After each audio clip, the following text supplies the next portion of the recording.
Throw a rock into a pond, ripples fade away.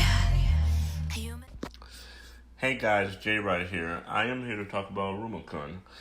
This anime actually stands out from the usual generic Isekai anime because what this anime accomplishes is the designs of the character are very unique and actually stands out because with the other Isekai anime, it usually has the generic black hair and regular attire, clothing, whatever.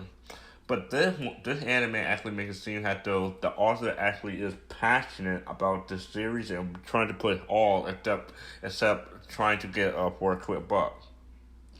But otherwise though, let's start off this episode. Basically, we have a Rumukun who working for himself really because his parents don't really give a crap to actually feed him, give him the basic necessities. So he had to work his butt off it. And then out of nowhere, a demon comes in and says, your parents, since your parents didn't care about you, they sold you for a quick buck, and so you're coming with me now. And they go into the demon world. What I found funny about this is the guy, the demon, his boys were basically a scary, menacing boys, but then when he revealed that he wanted Iruma-kun to be his grandchild, he had like a childlike, kid-like nature, and which I found funny because you have this scary guy with a loving and affectionate side, and he says, "Oh well, you got to go to school starting tomorrow," which is Aruma's first time going to school since his parents never gave him the necessity to go to school in the first place. So they go to the school, but the view of the school is very different. Obviously, since it's a demon school, it got this menacing, scary vibe look to it. And we see in the sky, there's demons with wings flying all over to the school, and then we finally go to the ceremony. But however, the problem with the ceremony is since Iruma is a human and demons typically eat humans, he has to wear a specific perfume so he doesn't smell like a human anymore. However, my thing is, I wonder how will the perfume run out? Because perfume obviously runs out, so I'm wondering, will he immediately get eaten once that perfume wears out, or will he? Oh, I don't know. Will he be saved by his grandfather? And that's one thing I found interesting because since Iruma is a human, eventually their demons are gonna find out he's human. I refuse to believe that there's not gonna be that many people who doesn't know his real identity. Like, that wouldn't make sense plot wise, so that's what I'm thinking.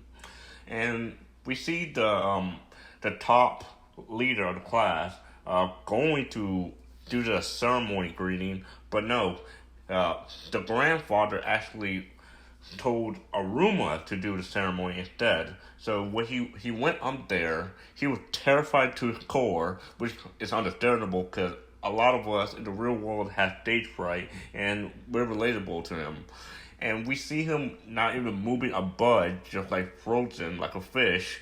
And the whole class misinterpreted that he's so strong, he's not even moving a bit in front of the whole class. And his grandfather gave him a list of words to say, and when he said those words, the whole class was terrified, and we realized that the words were a forbidden spell, saying if you mess up these words or stutter them, even in the slightest bit, you could potentially, you will explode. And the spell isn't even that great too, which I found funny because the spell is only that you will only not trip and fall. You won't trip and fall the whole day. And I'm like, so you could potentially die for a low level spell for like this. So I'm wondering, well, what is a high forbidden spell for then?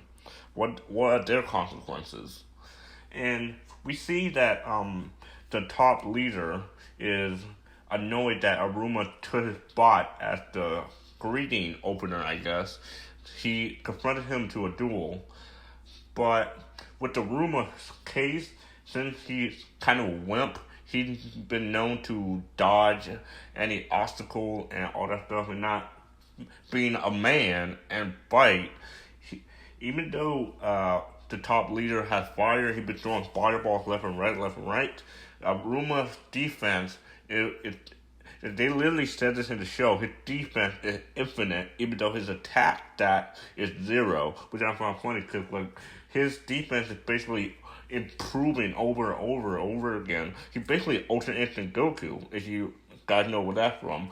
But we see that the top leader gets annoyed and pull out his sword, and he parries the sword, and he somehow German suplexes him and knocks him out with a concussion. And we see him bring him to the infirmary. I'm like, okay, I see your room. Even though you're weak, you're pretty good. You're pretty good at fighting for a weak human, for a mere human. And we see that the top leader comes in. We thinking, oh snap, are we getting a round 2? But no, he submits to Iruma and says, I'm your subordinate, you're my leader, all that stuff, and say, let's take over the school, and after that, maybe potentially even the demon world. And that's what I'm thinking, because in the intro, we see Iruma, an older Iruma as Demon Lord, and I'm wondering that maybe his subordinates are going to help him become the next Demon Lord. And that's basically where the episode ends off at. I thought this was a great episode. It's really funny. It actually stands out from the usual Isekai anime. It reminds me a bit of Soul Eater with the design aspect, how everything is so colorful and unique. But the Isekai part, the aesthetic of him actually going to school and not finding anything for the most part, I find that cool because that's actually a different concept. Because pretty much basically all the Isekai for the most part, it's not someone that's in school or in a regular setting, in a regular normal human setting for that matter. And I think this episode was a great start. I heard so many recommendations about the anime. The anime is fantastic. You need to watch it. So, besides that though, that's about wraps it up for the video. Leave a like if you enjoyed the video.